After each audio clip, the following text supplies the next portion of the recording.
Assalamualaikum warahmatullahi wabarakatuh. Selamat sore. Perkenalkan, nama saya Ukasha Syabit Akdamana Lubis. Saya dosen tetap di Politeknik Penerbangan Jayapura di program studi Manajemen Bandar Udara Diploma 3. Saya membuat video ini sebagai bentuk pernyataan diri dalam unjuk kerja Tridharma Perguruan Tinggi atau disebut dengan PDD UKT PT tahun 2025 dengan fokus utama penjabaran rencana pembelajaran semester atau RPS pada mata kuliah kewirausahaan. Mata kuliah kewirausahaan dilaksanakan pada semester 3 yang terdiri dari 2 SKS teori. Untuk mencapai mata kuliah kewirausahaan, kita menyusun namanya capaian pembelajaran lulusan atau CPL. Yang pertama adalah mahasiswa mampu menjelaskan dasar-dasar kewirausahaan, proses kewirausahaan, fungsi dan model peran dalam kewirausahaan secara tepat dan terukur. Kemudian CPL yang kedua adalah mahasiswa mampu menerapkan pengelolaan usaha, strategi kewirausahaan, serta membuat analisis dalam bentuk kertas kerja. Untuk mencapai CPL atau capaian pembelajaran lulusan, kita menyusun namanya CPMK atau capaian pembelajaran mata kuliah dan terdiri dari 1. Mahasiswa mampu memahami konsep umum dasar-dasar kewirausahaan. Yang kedua, mampu mengimplementasikan proses kewirausahaan dengan benar. Yang ketiga, mahasiswa mampu menjelaskan fungsi dan model peran dalam kewirausahaan secara tepat.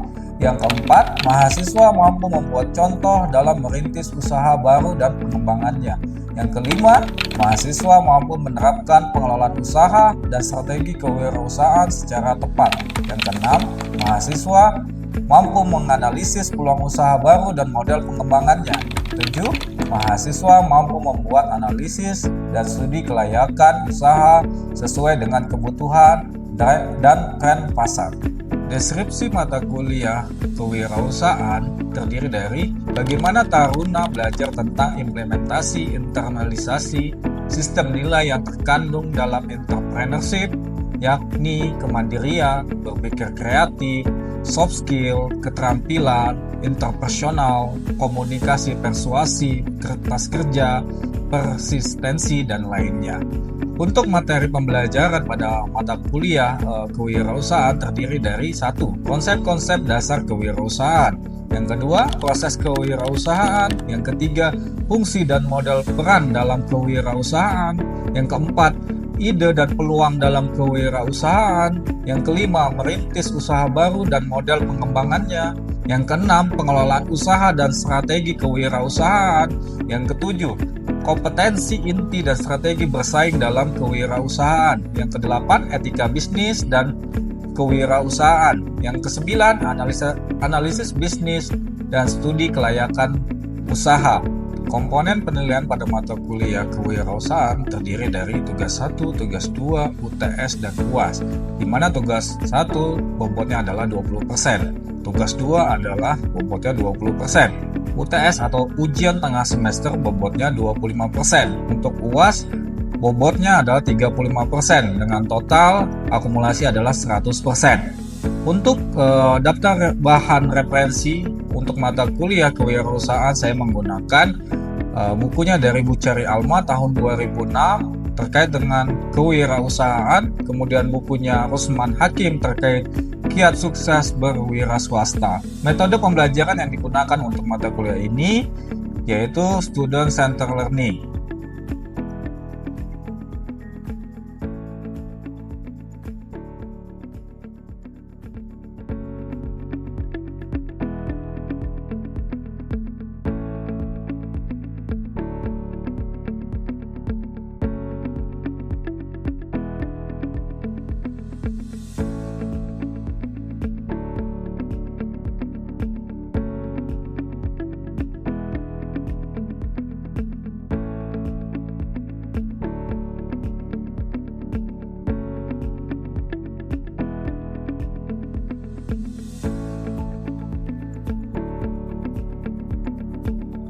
Assalamualaikum warahmatullahi wabarakatuh. Waalaikumsalam warahmatullahi wabarakatuh. Selamat sore.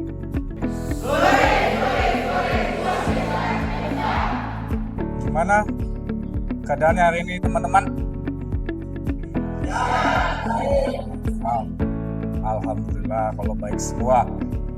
Kemarin pada pertemuan sebelumnya ya, ini kita sudah pertemuan ke-16, udah mendekati UAS ya, karena minggu depan sudah UAS. Ini pertemuan ke-16. Jadi saya pengen mengulas pertemuan ke-15 kemarin terkait analisis bisnis dan juga business plan. Gimana menurut kalian setelah teman-teman membuat suatu rencana bisnis? Apa yang teman-teman dapat ketika membuat suatu rencana bisnis? Silakan. Mungkin ada yang mau menjawab? Business plan kemarin waktu membuat apa? Mungkin Bayu, silakan. Ya.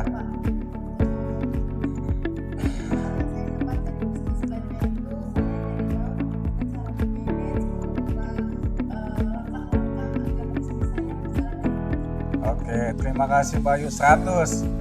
Mungkin ada lagi? Mas Kelvin, gimana? Waktu membuat suatu usaha ide bisnisnya kemarin, apa yang didapat dari pembelajaran perencanaan usaha itu atau bisnis plan itu?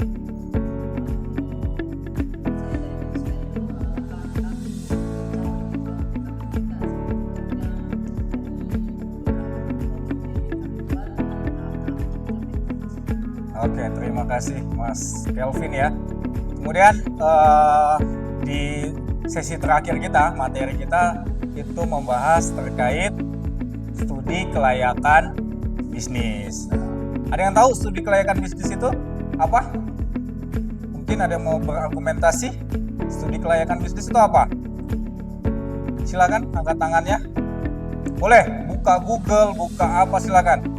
Kita boleh. Ya, silakan. Brilian.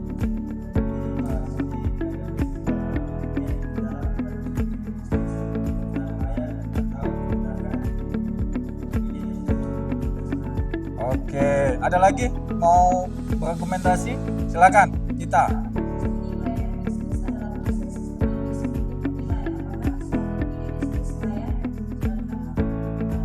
Oke, thank you. Oke, sebelum kita menuju materi, sebaiknya kita absensi dulu ya. Punya handphone? Oke, bisa kelihatan? Oke. Silakan, absensinya di scan yang ada di pikiran kalian. Silakan. Apa bisnis tuh? Usaha. Apa lagi? Perdagangan. Apa lagi? Menghasilkan uang. Apa lagi? Keuntungan jual beli barang. Ada lagi? Proyek. Oke. Kalian definisi dari bisnis ya atau proyek tadi ya. Silakan dibaca Fikram. Siap, mohon izin Pak. Bisnis atau proyek adalah serangkaian kegiatan yang menggunakan sumber daya, uang, SDM, bahan, dan lainnya untuk menghasilkan manfaat. Oke, terima kasih Fikram. Siap. Jadi bisnis adalah serangkaian ya kegiatan yang memanfaatkan sumber daya. Sumber daya itu apa aja? Ada uang ya, ada SDM, SDA misalkan atau dan lain-lainnya ya untuk menghasilkan manfaat ya. Nah, nilai, nggak hanya uang, ada manfaat dan nilai ya. Oke. Kemudian manfaat dari bisnis, silahkan mungkin mahasiswi Dahlia. Silakan mahasiswi Dahlia, apa itu? Silakan dibaca manfaat bisnis apa? Tapi juga mungkin dari manfaat proyek itu sendiri itu terbagi menjadi 3, yaitu ada investor atau bisnis, masyarakat, dan pemerintah. Jadi Pak, mungkin dari investor sendiri yaitu financial benefit, yaitu bertambahnya kesejahteraan atau kekayaan pemilik proyek, dan untuk masyarakat sendiri atau social benefit yaitu terbukanya lapangan pekerjaan dan peluang berusaha, dan pemerintah sendiri yaitu ekonomi benefit yaitu pemanfaatan sumber daya, penghematan devisa, dan penghematan devisa pajak itu. Oke, Oke, terima kasih Mbak Dahlia. Iya. Siap. Oke, untuk manfaat proyek bisnis ya untuk investor. Investor adalah pebisnisnya, pelakunya ya. Ya, pasti tujuan bisnis apa sih? Mendapatkan keuntungan gitu ya. Yaitu bertambahnya kesejahteraan, ya, kekayaan pemilik itu sendiri. Kemudian untuk masyarakat, manfaat sosial ya. Jadi terbukanya lapangan pekerjaan. Terus apa lagi? Membuka peluang usaha, betul. Apa lagi? Apa manfaat buat masyarakat? Misalkan ada suatu usaha bisnis di situ. Apa lagi? Apa? Silakan apa? Manfaat ekonomi ya, bertambahnya kesejahteraan masyarakat ya kan? Dengan adanya pekerjaan itu. Kemudian manfaat dari pemerintah apa? Sumber daya, penghematan devisa, pajak ya kan, pasti suatu usaha akan membayar pajaknya yang dapat meningkatkan pendapatan pemerintah. Oke, sampai di sini ada mau ditanya? Cukup? Kita lanjut? Oke, kalau ada unek-unek yang masih menjanggal, silakan kita diskusikan bersama-sama di sini ya. Kemudian kita masuk ke materinya, studi kelayakan bisnis. Apa itu studi kelayakan bisnis? Tadi kita bicara bisnis, sekarang kita bicara studi. Studi itu apa sih? Belajar. Kelayakan? Apa kelayakan? Penelitian. Kelayakan apa? Ide bisnis. Apa lagi? Silakan. Oke, kita lihat definisinya. Studi kelayakan bisnis. Mungkin mahasiswa brilian, silakan dibaca. Izin Pak, studi kelayakan bisnis adalah penelitian yang mendalam terhadap suatu ide bisnis tentang layak atau tidaknya ide tersebut untuk dilaksanakan. Suatu ide bisnis dikatakan layak apabila hasil kajian menunjukkan bahwa pemilik bisnis akan mendapatkan manfaat finansial atau keuntungan apabila ide bisnis tersebut direalisasi. Untuk menghasilkan kesimpulan layak suatu ide bisnis harus dikaji secara komprehensif aspek-aspek yang menentukan keberhasilan ide bisnis tersebut, antara lain aspek pasar, aspek teknik, aspek manajemen, aspek hukum, aspek keuangan, dan aspek sosial ekonomi. Oke, terima kasih mahasiswa brilian. Jadi ketika kita punya ide ya, suatu ide ya kan, ide bisnis nih ya, kita bisa melihat peluang bisnis. Misalkan gini, kita lihat suatu lingkungan ya, mungkin di kota Jayapura penduduknya, masyarakatnya sudah rajin berolahraga. Kira-kira bisnis apa yang cocok ketika masyarakat itu rajin berolahraga? Kira-kira apa? Yang kira-kira kalian muncul ide bisnisnya apa? Silakan. Apa? Sepatu lari atau ada lagi?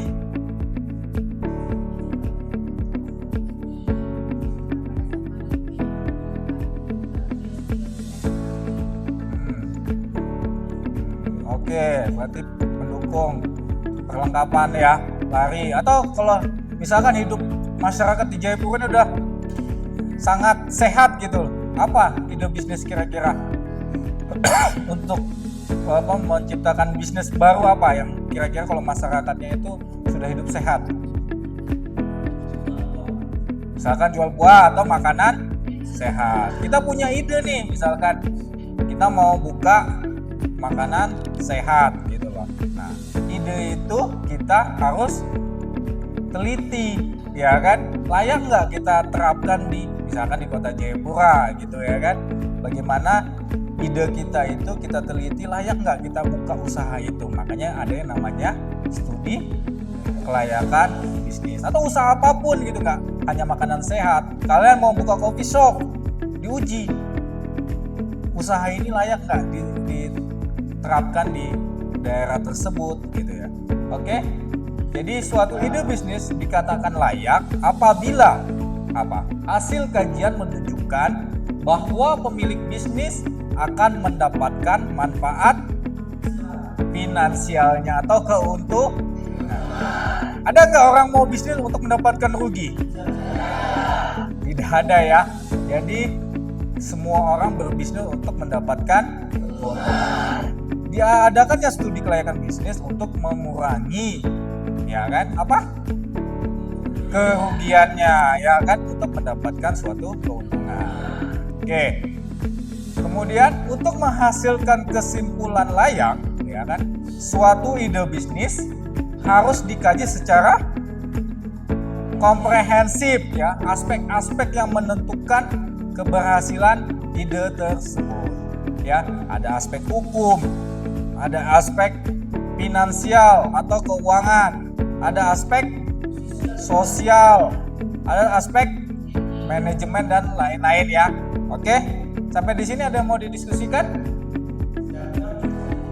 Cukup? Oke, kita lanjut ya. Nanti mungkin di sesi-sesi berikutnya kalau ada yang mau bertanya silahkan. Kemudian pihak yang berkepentingan dengan adanya studi kelayakan bisnis siapa? Investor, apalagi? Masyarakat, pemerintah. Kita cek ya, pelaku bisnis, investor, kreditur ya.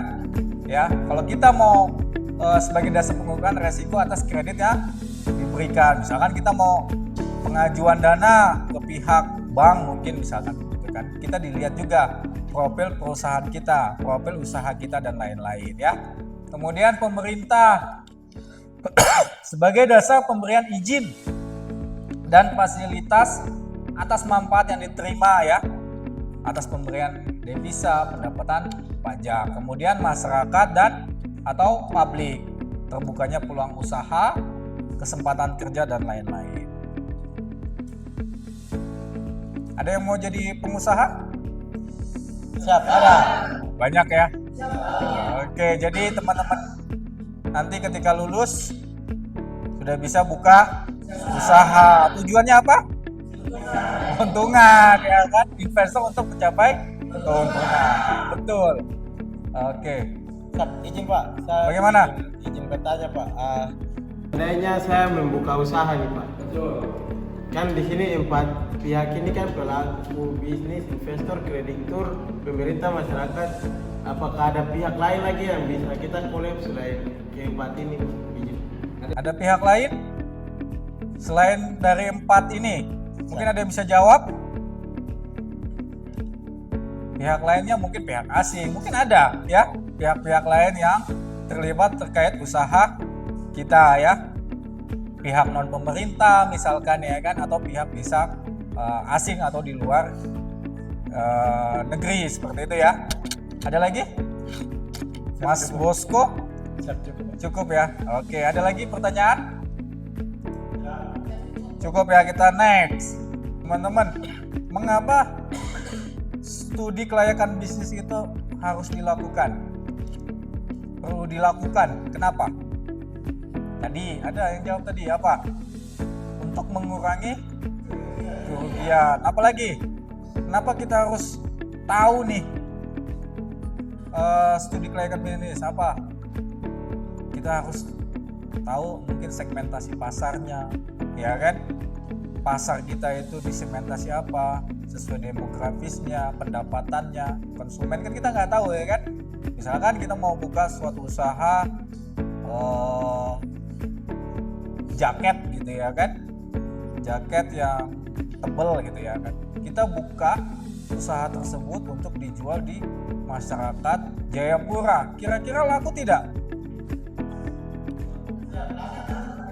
Jaket tebal di Jayapura dengan kondisi tidak ya, karena Jayapura bukan kondisi salju dingin dan lain-lain ya, Jadi kondisi di sini adalah dekat dengan lautan, pantai gitu. Jadi perlu pakaian yang dingin ya kan, apa yang tidak panas seperti itu ya. Jadi kita harus uji kelayakan bisnis itu seperti apa. Oke. Bisnis menyangkut investasi yang nilainya, kalau bisnis 10.000, 20.000 nggak apa-apa lah kita hilang ya kan. Tapi kalau bisnis itu dalam jumlah misalkan 100 juta misalkan, gede nggak menurut kalian 100 juta? Besar ya kan? Oke.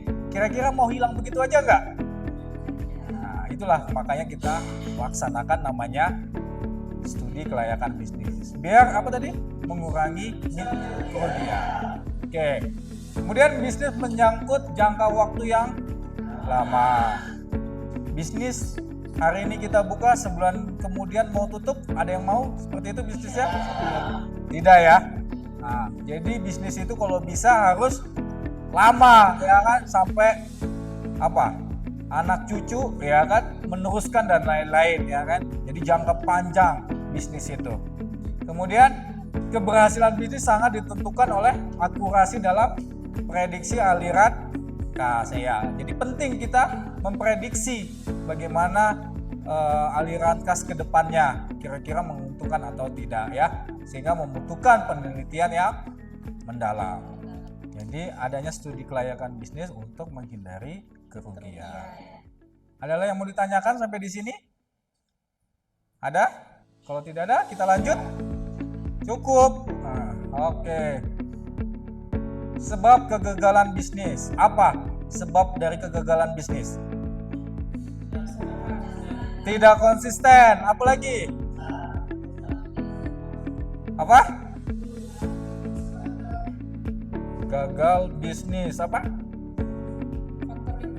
Tadi apa? Mungkin mahasiswa Alsano? Tidak konsisten. Apalagi? Apa? Lingkungan. Keterbatasan ya, dan lain-lain. Kita lihat apa sih sebab kegagalan bisnis ini ya. Kesalahan dalam menaksir pasangan. Kalau kalian salah menaksir pasangan bagaimana? Nyaman tidak? Tidak. Seperti itu juga kita dalam berusaha. Kalau kita salah menaksir pasar ya udah selesai ya.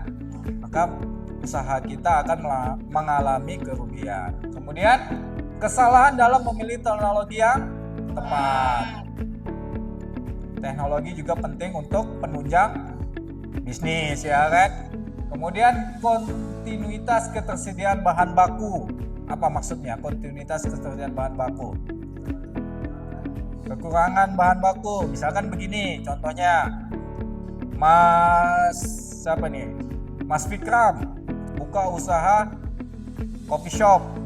Berarti usahanya adalah teh, kopi ya. Jadi usahanya kopi, bahan bakunya kopi. Nah, dia harus memastikan ketersediaan bahan bakunya ya. Kopinya harus diambil dari mana? Jangan sampai bahan bakunya habis ya kan. Jadi harus ada persediaan bahan baku. Jangan sampai konsumen harus menunggu ya kan, dan lain-lain. Kemudian kesalahan dalam memilih lokasi dan tenaga kerja. Tadi yang saya sampaikan bahwa ketika mau buka usaha konveksi jaket gitu ya kan, harus disesuaikan gitu loh. Jangan melihat kontur di Jayapura gitu kan yang dekat dengan pantai, kita buka di situ, kita targetkan pasar situ ya, maka jaketnya kurang laku. Tapi kalau kita buka di Wamena, kira-kira usahanya laku karena suhu di sana sangat seperti itu ya. Oke. Kemudian tenaga kerja juga ya. Kita salah memilih tenaga kerja. Jadi kita harus teliti gitu. Kesalahan dalam pengoperasian dan pengendalian proyek. Maksudnya seperti apa? Proyek adalah bisnisnya ya. Salah mengendalikan bisnis itu sendiri ya. Bagaimana kita mengendalikan bisnis yang salah. Kemudian faktor lingkungan. ekonomi, sosial, politik ya yang berubah-ubah, ya kan? Contohnya kemarin ada perang Israel dan Iran. Itu mempengaruhi harga, ya kan? Nah, terus faktor apa lagi? Misalkan sering kerusuhan, ya kan? Bisnis bisa mungkin menjadi terganggu gitu. Politik yang berubah-ubah. Kemudian sebab-sebab di luar dugaan. Banyak ya. Kegagalan bisnis nggak cuma ini aja, tapi banyak yang menyebabkan bisnis itu gagal. Tadi tidak konsisten juga bisa menyebabkan bisnis itu gagal ya. Oke, ada yang mau ditanya? Ada yang mau didiskusikan sampai di sini? Oke, cukup. Kemudian, teman-teman, ini adalah proses dari studi kelayakan bisnis. Laporan studi kelayakan bisnis ada apa aja? Ada tadi aspek pemasaran, teknis, aspek keuangan, manajemen, aspek sosial ekonomi, dan aspek yuridis atau hukum ya. Oke, sampai di sini ada yang mau ditanyakan? Siap cukup? Siap cukup. Oke, sekarang kalau kalian sudah paham, saatnya kita kuis. Silakan di scan. Saya ingin menilai bagaimana teman-teman menangkap materi pada sore hari ini. Silakan di scan kuisnya. Saya kasih waktu pengerjaan, ini cuma 2 soal ya. Pengerjaan cuma 5 menit ya. Nanti dengan sendirinya tertutup ya. Oke, silakan di scan.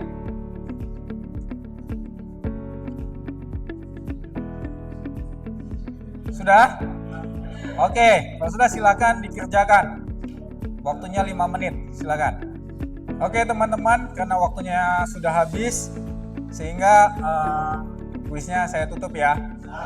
Oke, terima kasih atas pertemuannya ya teman-teman. Ini pertemuan kita yang terakhir 16 karena ke-17 adalah UAS ya. Berarti minggu depan UAS ya.